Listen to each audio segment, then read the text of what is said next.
Chapter 213, The Virtual Kingdom. Soul, I say, herself invisible, departs to the invisible world, to the divine and immortal and rational. Thither arriving, she lives in bliss, and is released from the error and folly of men, their fears and wild passions and all other human ills, and forever dwells, as they say of the initiated, in company with the gods. Plato, the Phaedo. Adherents of many religions believe in existence after death. It seems to many that, in the other world, there is a paradise where righteous people dwell. What the paradise looks like, the Christian doctrine does not specify precisely. Imagine such a paradise through the eyes of a mere mortal. When I found myself perched on a cloud with 1,000,000 other people, I never felt so good in my life. Says I, now this is according to the promises. I've been having my doubts, but now I am in heaven, sure enough. I gave my palm branch a wave or two for luck, and then I tautened up my harpstrings and struck in. Well, Peters, you can't imagine anything like the row we made. It was grand to listen to, and made a body thrill all over. But there was considerable many tunes going on at once, and that was a drawback to the harmony, you understand.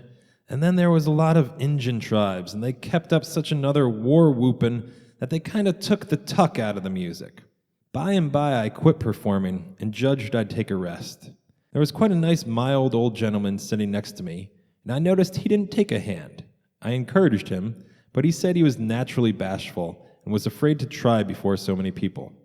By and by the old gentleman said he could never seem to enjoy music somehow.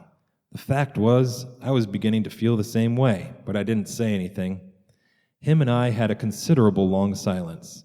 Then, but of course it weren't noticeable in that place, after about 16 or 17 hours, during which I played and sung a little now and then, always the same tune, because I didn't know any other, I laid down my harp and begun to fan myself with my palm branch.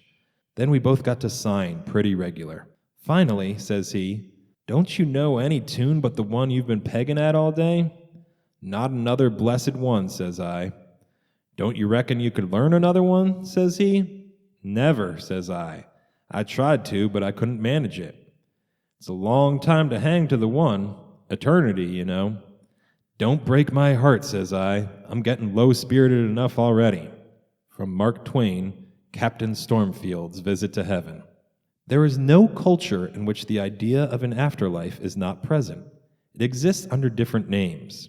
Garden of Eden, Elysian Fields, Avesta, Firdaus, Shangri-La, Valhalla, etc. Let us make an assumption about the presence of intelligent activity after the death of the physical body. Using the alleged similarity of the mankind and global mind, we attempt to find an analogy of the virtual existence in our human activity. Imagine a huge united network, UN, in which all individual computers have access to each other and are united by a common design. Computers have individual memory and perform their own special tasks. Data stored in the memory of all the computers are duplicated and stored in a distributed but collective data bank. The ultimate software arbitration, USA, governs all UN operations. This is a crude model of the biosphere and the global mind. At some point, one of the computers falls out of order. Its death is irreversible. In order to continue the entire UN functioning, this computer, in due course, will be replaced by a new one of the same brand and with the comparable capabilities. You are a system administrator and you face a dilemma. What is more reasonable, to load to the memory of a new computer the same data and programs that the deceased one used, or to give to the newly born computer new tasks and allow it to perform new functions? This is an open question, and I have no definite answer to it. My mental abilities are quite inferior, not only to global mind, but to the average sysadmin, and an attempt to predict their prudent actions would be the ultimate effrontery. I would argue this way. It is easier to turn a new device into a replica of an old one upon its arrival. In the meantime, the virtual functions of the deceased one would be stored in a compact form in the common data bank. Then, the rest of the computers in the whole UN would not notice the temporary absence of one of their members. In the language of high philosophy and religious concepts, this solution can be defined as follows. The soul is immortal. Again. These conversations are not about programs, but about the souls? The skeptical reader will exclaim. And there is no soul at all. It is all fairy tales. No one has seen it, and it's impossible to measure its parameters. He is right, this critic. He is a hardcore materialist and does not believe in the existence of the soul. But you, honorable skeptic, probably believe in the existence of computer programs? And you definitely saw them, you weighed them, you measured them, did you? The program, the reader continues after raising his finger up, carries the information in itself, and you can calculate and analyze it. That is right, but do not play the game of words. We can replace the vague term soul with a more concrete one, an organized clot of information. Sounds scientific, doesn't it? The meaning has not changed, but the picky reader's soul, information clot, definitely rejoices. But does the author want to initiate a conversation about the soul transmigration and reincarnation? Most definitely I want to. We will approach this question from the scientific point of view. There is a professor of psychiatry and neurobehavioral sciences at the University of Virginia, Jim Tucker. For many years, he has been studying children who remember their former lives. While his predecessor, Professor Stevenson, studied mainly children from Asia, Professor Tucker concentrated on the American children. To each case, when children claim that they remember details from a past life, Professor Tucker refers with healthy skepticism. He meets with parents, talks with the child, records all statements on a tape recorder or video camera, then proceeds to verify the facts. Here is his interview given to Rachel Martin on KNKX Public Radio on January 5, 2014. Tucker. James is the son of a Christian couple in Louisiana, and when he was little, he loved his toy planes. But also, around the time of his second birthday, he started having horrific nightmares 4 or 5 times a week of being in a plane crash. And then during the day, he talked about this plane crash and said that he had been a pilot and that he had flown off of a boat. And his dad asked him the name of it, and he said Natoma. And he said he had been shot down by the Japanese, that he had been killed at Iwo Jima, and that he had a friend on the boat named Jack Larson. Well, it turns out there was an aircraft carrier called the USS Natoma Bay that was stationed in the Pacific during World War II.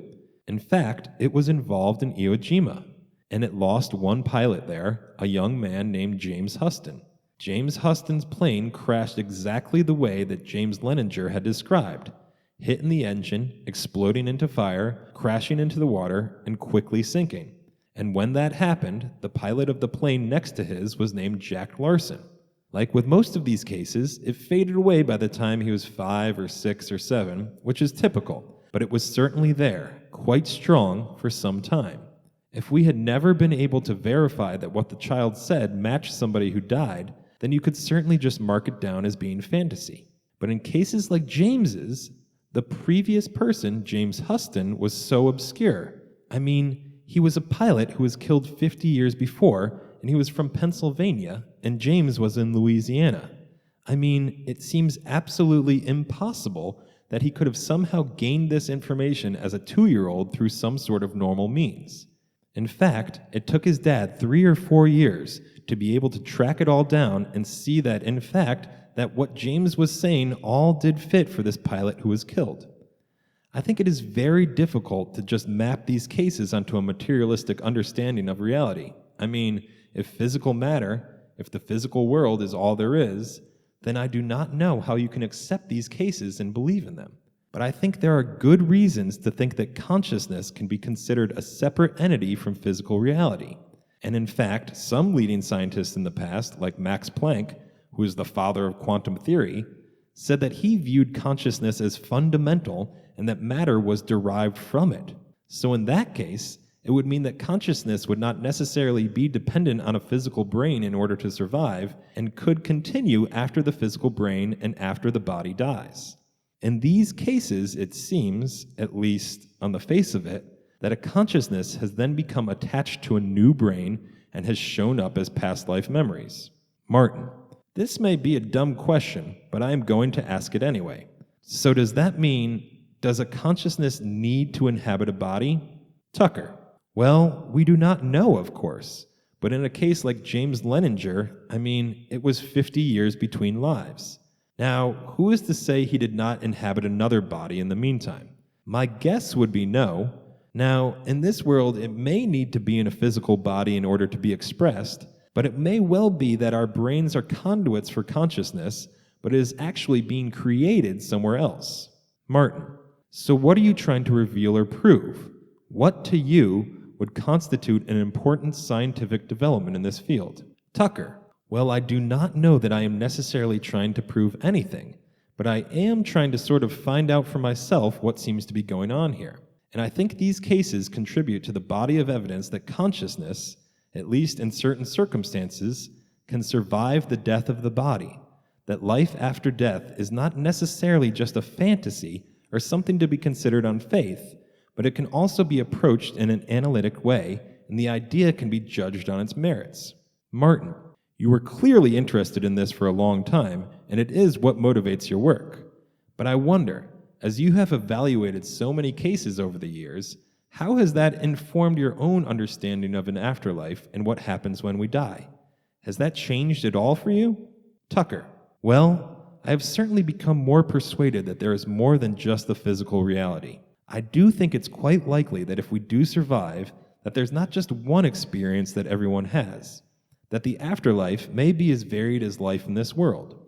During a meeting with war veterans, James questioned servicemen at Natoma and found out that the only pilot down during the Iwo Jima operation was a certain James Huston. On February 19, 1945, the aircraft carrier was assigned with the task of attacking transport ships 165 miles from Iwo Jima. No one saw how Huston's plane was shot down, but his comrades suddenly noticed him diving at an angle of 45 degrees. James's father found and met Huston's comrade Larson and requested more details. Larson clearly remembered the day when his friend died. He recalled strong anti-aircraft fire and was sure that it was the cause of the death of the aircraft, which was piloted by Huston, but the fact of impact was not in his memory. It would seem that the story about getting a projectile into the engine cannot be verified. None of the crew saw this moment. Then the boy's father placed a request for help on the internet. A few months later, he received a call from a veteran from the squadron of another ship who witnessed the hitting of the projectile in Huston's plane right in the nose. This story was confirmed by 3 more servicemen. All this confirmed the earliest James's stories. His mother asked the boy if his former incarnation had brothers or sisters. James said that he had a sister named Anna and another one named Ruth. It turned out that Anna was alive and just turned 84. She sent pictures that clarified the last puzzle. James constantly maintained that he was flying Corsair, while planes of this type were not listed on Natoma. And the picture that Anna sent showed Huston against the backdrop of Corsair. It turned out that Huston actually piloted this plane, but before he was transferred to an aircraft carrier. Here, young James's memory failed. Well, so many years have passed. James also said that his former father was an alcoholic. He got drunk, crushed everything in the house, and was even sent for a treatment. Anna also confirmed that their father was on alcohol rehabilitation. James continued to amaze the parents and veterans of the fleet with his detailed knowledge of the ship, its weapons and life on it, and so on. Tucker's database collected 2,000 cases, 30% of which remain unsolved. Only 30% of the people that the children recalled as their previous incarnations died of natural death. The rest 70% died of murder, suicide, accidents, natural disasters, etc. Although critics have argued there is no material explanation for the survival of self, Tucker argues that viewing the self as a fundamental, non-material part of the universe makes it possible to exist after the death of the brain. He provides the analogy of a television and the television transmission. The television is required to decode the signal, but it does not create the signal. In a similar way, the brain may be required for awareness to express itself, but may not be the source of awareness. In view of our hypothesis, a paradise is not a place where the righteous ones enjoy all the benefits of life. This, as you may agree, is a very mundane dream invented by people without imagination. There will be just like here, only much better. What can be more trivial than such a naive view? In the light of our hypothesis, a true virtual paradise is a much more beautiful place. What is so good in your virtual paradise? The reader will ask. There is no drink, smoke, delicious food, or making love in it. We will try to answer, although we have not visited this place yet. First, in the virtual paradise, there are no cares about the vital necessities. This being does not need a food or a drink. It is quite self-sufficient in this sense. There are no diseases in it, and no pain whatsoever. There is no rivalry, and accordingly there is no disappointment. There is only the indescribable joy of merging with the global mind and access to its almost unlimited intellectual resources. Imagine that you are an avid bookworm, like the author of this book, but spent your whole life in an abandoned village with a tiny library. All your life you are browsing card catalog files, ordering books with a bored librarian, reading them at home under the light of a kerosene lamp, and bringing them back on time, afraid of delaying the return for a single day. You wait for months for a delivery of a long-awaited book, or at least its photocopy, and suddenly you are transported to the book kingdom, a magical library equipped with the latest technology and instant access to all the richness of thoughts accumulated by mankind. You should not fill in the forms. You just need to express your desire, and thousands of sources are at your disposal instantly. You copy them to your mental flash drive and get it for use forever. Are you with me? So this picture is just the pale shadow of what the righteous soul receives when moving to the better world. And one more thing. There is not a feeling with which you were born and which is with you from the birth to the grave. There is no fear. Please, do not tell me that you have lived a minute without this feeling. We are all afraid for ourselves and for our loved ones. The possibility of an accident, earthquake, and loss of a relative frightens us. There are thousands of reasons to fear every day, every minute. You lock the doors, use passwords, and hide the wallet deep into your pocket. If we look at things honestly, as the author of the novel Something Happened, Joseph Heller, the one who wrote Catch-22, did, the picture would look something like this. I get the willies when I see closed doors. Even at work, where I am doing so well now, the sight of a closed door is sometimes enough to make me dread that something horrible is happening behind it, something that is going to affect me adversely. If I am tired and dejected from a night of lies or booze or sex or just plain nerves and insomnia, I can almost smell the disaster mounting invisibly and flooding out toward me through the frosted glass panes.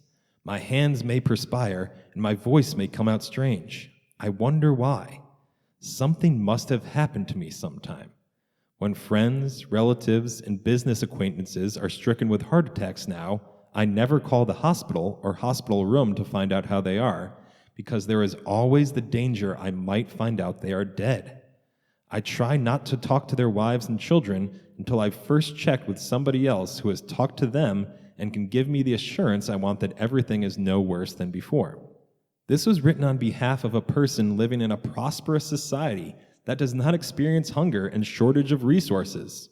In our virtual paradise, a hideous sense of fear does not take place at all. Isn't that happiness? As for me, it is impossible to imagine a better paradise. But you need to earn a place in paradise, our invisible opponent will continue. And he might be right. We will discuss this in more detail in the next chapter.